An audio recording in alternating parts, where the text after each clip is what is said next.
I do want to bring up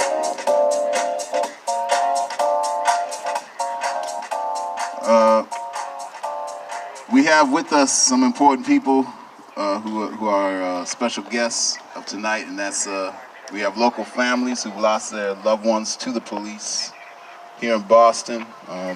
We have our own George Floyds, our own Breonna Taylors, our own Mike Browns, Eric Garners, Tamir Rices.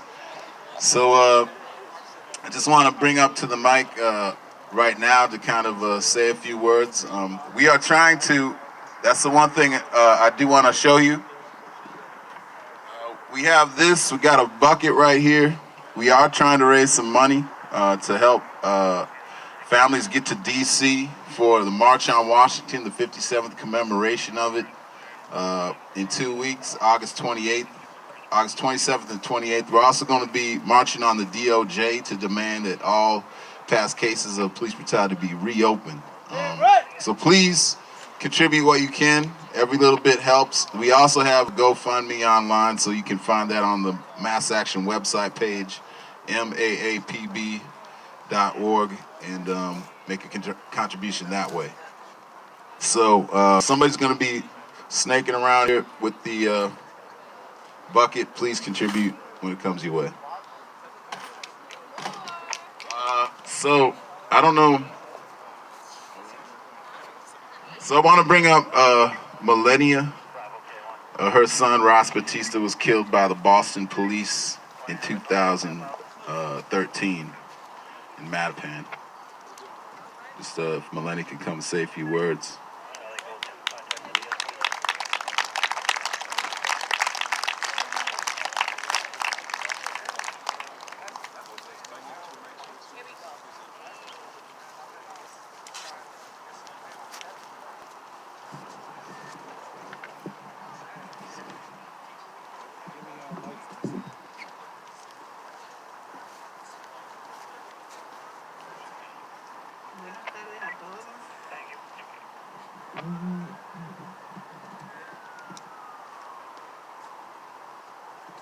Good evening, everyone. Yo soy la madre de Ro Batista, I'm the mother of Ross Batista.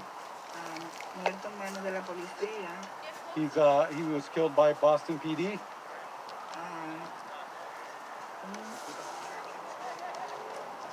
Un 2 de junio del 2013. In the 2nd of June in 2013. Yo quiero darle las gracias a todos los que están aquí en mi apoyo. I want to give everyone thanks who's here supporting us. Y a todas las madres que han perdido hijos en la mano de la policía. And I want to give support to all the mothers that have lost loved ones to the hands of police. Yo sé que algunos están aquí porque lo motiva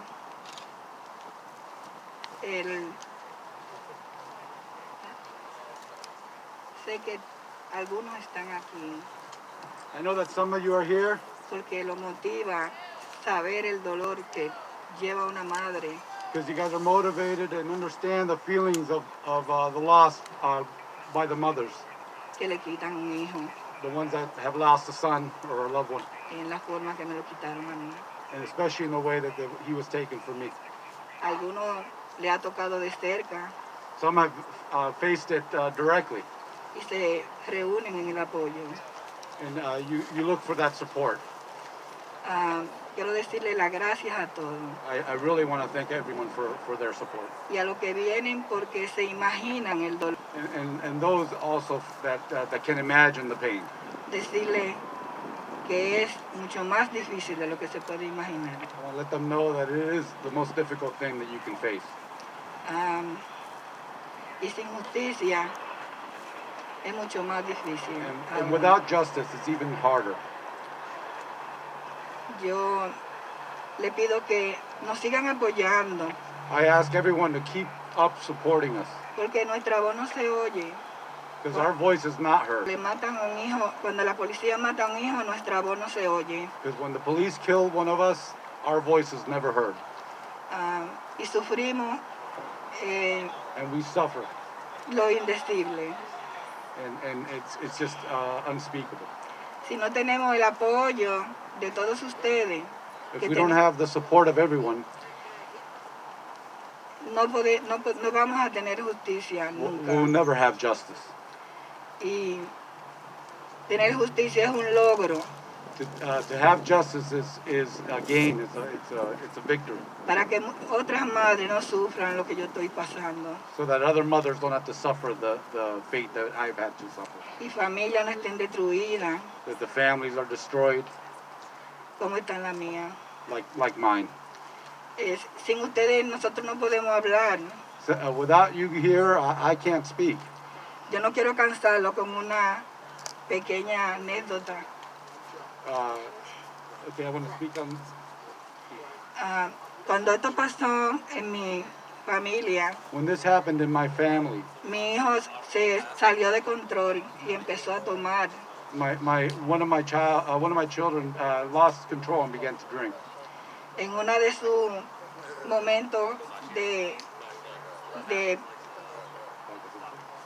fuera de control, In one of his moments where he lost control, tomó de más he drank too much. y se fue a un carro que no era el de él, pensaba que era el de él. He went to a car that wasn't his. Los dueños del carro salieron, The owners of the car came out, estaban tomados también and they were also intoxicated. y le dieron And they beat him up. La policía llegó, Police came. pero el apellido de mi hijo era Batista. Pero el apellido de mi hijo, de mi otro hijo, era Batista también. The last name of my other son was Batista as well. Ellos llevaron a mi hijo a la cárcel. They took my son to prison. Cuando mi otra hija supo que su hijo estaban preso When my other daughter found out that her brother was in jail y supo lo que pasó and found out what happened, y que estaba herido porque la persona le hirieron, and he was hurt, and she knew that the other person hurt him, le reclamó a la policía por qué no lo llevaron al hospital, she complained to the police why they didn't take him to the hospital. que si lo querían matar como le habían matado al otro. If they wanted to kill him like they killed Ross. Eso le costó a mi hija 3 días en la cárcel de Framingham. This took her 3 days in Framingham jail. Y le pusieron medications sin ella tener medicina prescrita. Se la llevaron presa a la cárcel. All right. They arrested her, my daughter, who was complaining about her brother's treatment, and it cost her 3 days in Framingham prison. And she was on medication that they were not really providing for her. Nosotros estuvimos buscando a Catherine 3 días.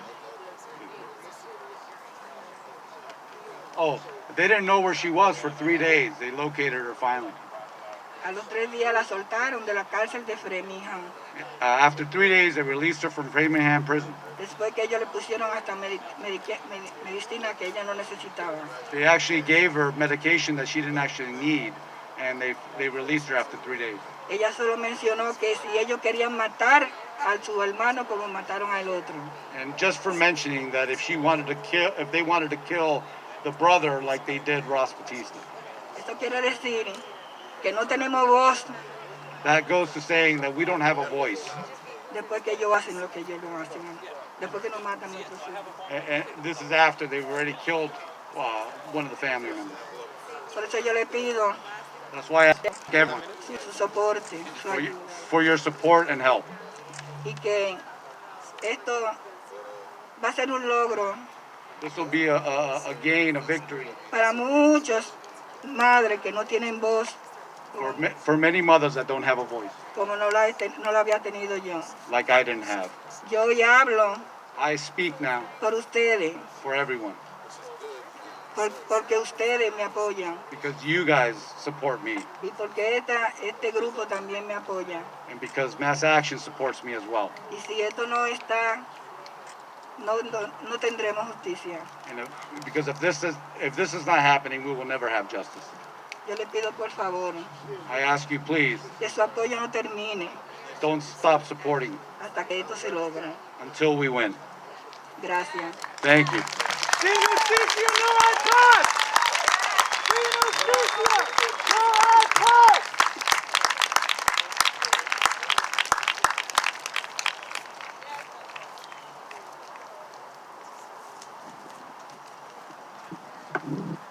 Sin justicia no hay paz. Sin justicia. Sin justicia. Sin justicia. No justice, no peace. Prosecute the police. So let's give it up again for Millennia. It takes a lot to get up here and relive that trauma.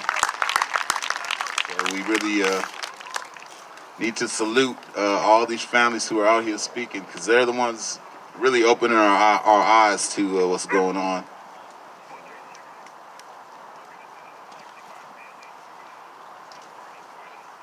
Next up,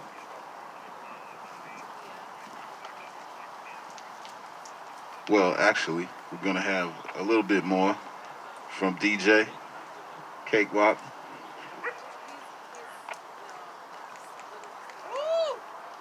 And please make a contribution to help Millennia get to DC.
All right, everybody. Y'all funking the police? Y'all with us? What do we want? Yeah, we want justice. When do we want it? Yeah. All right, so I have another special guest here. Unfortunately, he's going to be calling in. I have him on the phone right now. Some of you, if you've been watching the news lately, you saw a story that's been in the news in the last few days of a lawsuit filed by a family whose son was killed by Boston police. He was shot 31 times when he was 3 seconds after he was down. His name was Justin Root. This happened earlier this year. And I have on the line with me his best friend, Lane, who is going to just share a few words about what happened to Justin and what the family's doing about it, and you know, what kind of support they're looking for. So hopefully I can make this work. Hey Lane, can you hear me? All right, I'm gonna try to. Well, just yeah.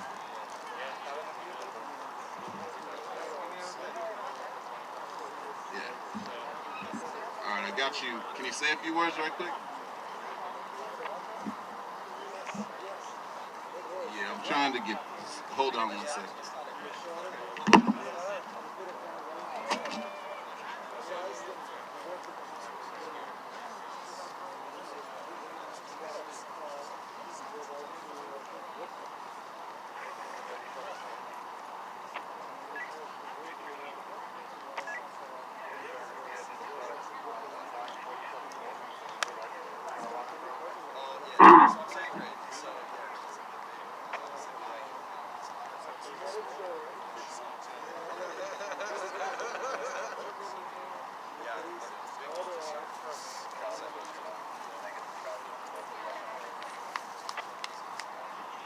So, Justin was my best friend since high school.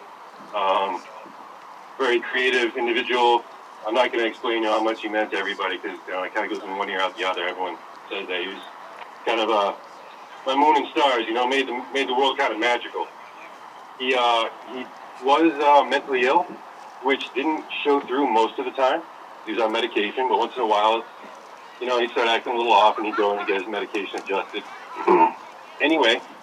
He was at Brigham and Women's Hospital, and it's not clear what had happened, but the police were called in for an alleged man with a gun. Not Justin, he didn't have a gun. But they showed up, he saw them, and he was excited to see them, and he pointed in a direction as if some sort of injustice had transpired, and he was happy to see that the cops had arrived. One of the cops pulled a gun on him, and he happened to have a paintball gun under his coat, and he pulled a defense because he was off his medication. He's basically thinking like a child, has a toy gun, and that's his defense. So needless to say, he got shot, which is fine. There are two incidences here that transpire. He was shot. The cops' reflexes were not necessarily in question then. He was shot in the leg, and he drove away. Here's where things get sketchy. They let him leave. They never ran his plates. They never looked him up to find out that he was a Section 12 mentally ill.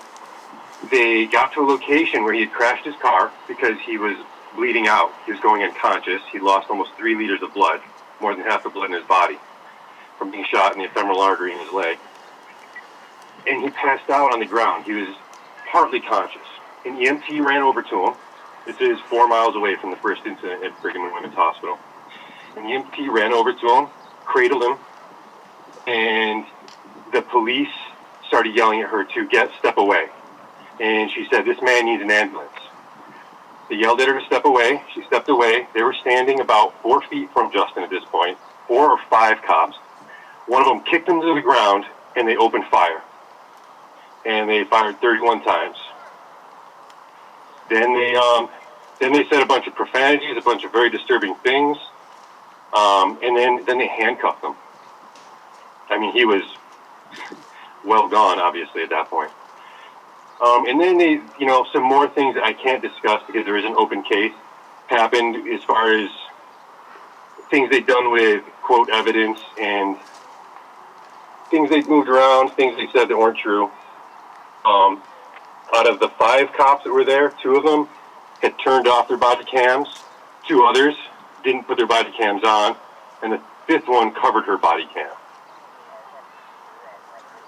So there is a lawsuit for the second location where he crashed his car 4 miles from Brigham and Women's, where they shot him. And he was not armed. He had dropped they actually shot the paintball gun, I believe, at the first location. He didn't have it with him regardless. He was laying on the ground, and he was not present. He lost too much blood. He couldn't even keep his eyes open, laying there when they decided to open fire from 4 feet away. So that's that, Brock.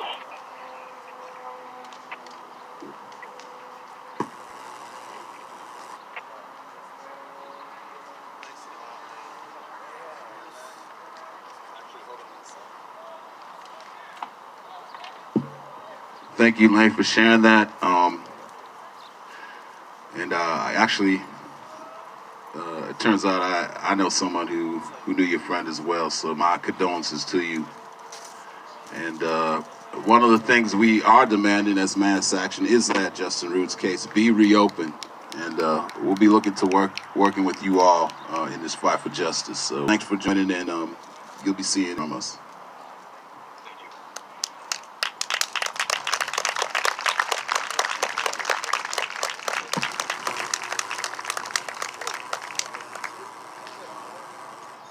Oh, thanks.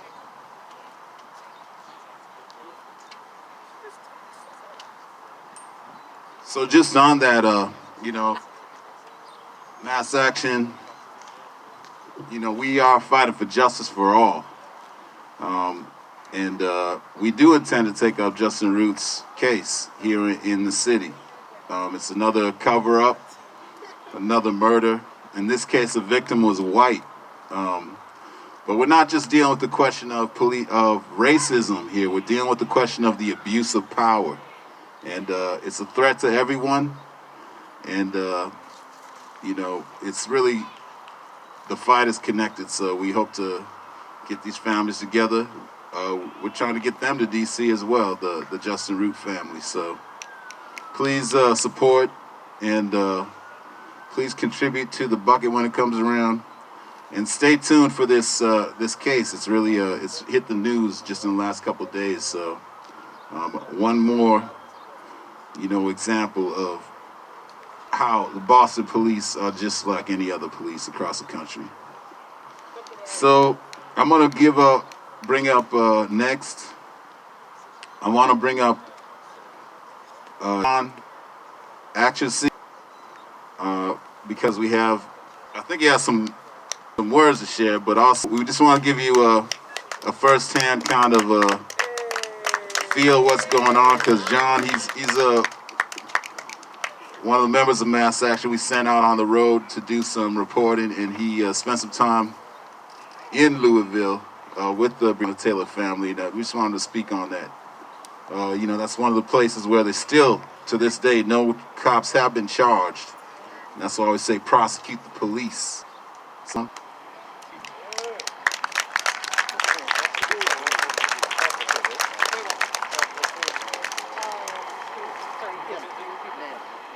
Peace, family. My name is John Action Seat. So I'm at Mass Action for probably about 5 years. I found Mass Action when I left New York. I had a case in New York. The police tasered me in the head 5 times while I was trying to save somebody's life. And they maced me in the back of the car, and they put a whole bunch of felonies on me. Started to intimidate my family by, driving around my grandmother's house, driving around my auntie's house. So I just decided it was just best that I just took everything in the Amtrak and just get away. My family would be safe. And luckily, I ran into Mass Action. So for the first time in New York, or in Troy city history, I do believe with the help of Mass Action, we were able to set a precedent. First time cops have ever been charged with excessive force in my city.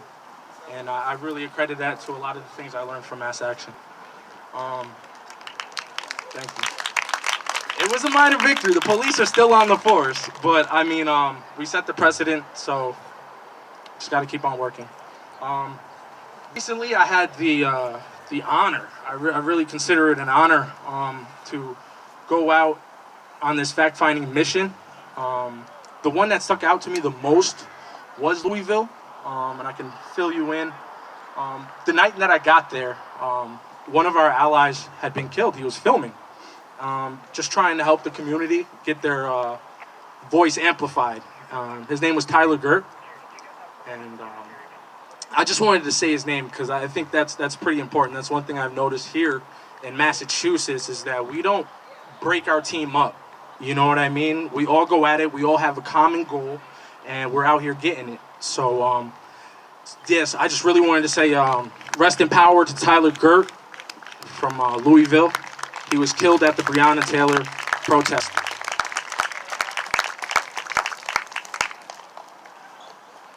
So while I was in Louisville, I was in the thick of it. When I first got there, Tyler had just been killed a few days before. The police came and destroyed all of their equipment. And the people that were out there was basically Breonna Taylor's family.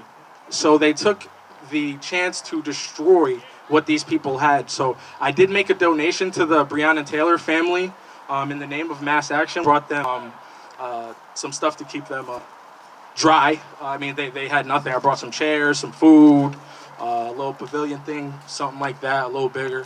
And they were very grateful. They were just so grateful that people on the East Coast actually cared about what happened to Breonna, and were actually talking about it.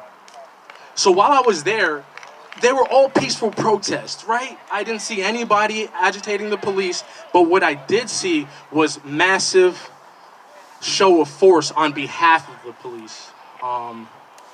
They would force the protesters out of the park and then force them into the street and then tell them they couldn't be in the street and just arrest everybody. They were shooting pepper balls.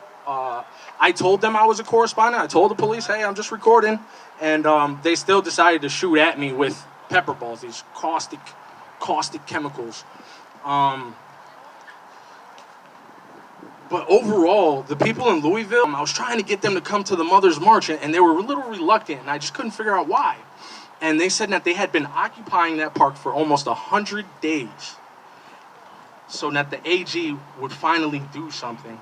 And the sentiment there was that they are not letting up, they're not letting go of what happened, they're not packing it up, and they're not going home until Breonna gets justice. So just one rest of power, Breonna Taylor. Say her name. Breonna Taylor. Another killing of David McAtee by the police a few days before I arrived. David McAtee, he was a shop owner, and he didn't really pick sides. From what I heard from the community, he fed the police and he fed the protesters. And he had an incident with the police. He still lost his life.